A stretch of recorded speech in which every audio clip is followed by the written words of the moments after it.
Hello, in front of me I have OPPO band and I'm gonna show you how to soft reset this device. First we need to wake up the screen on our Smartband. To do it, simply tap on the screen.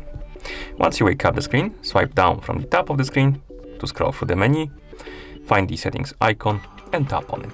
In settings, scroll all the way down, find the option called Restart and tap on it. Then tap on the check mark to confirm. And now wait until the device is done rebooting.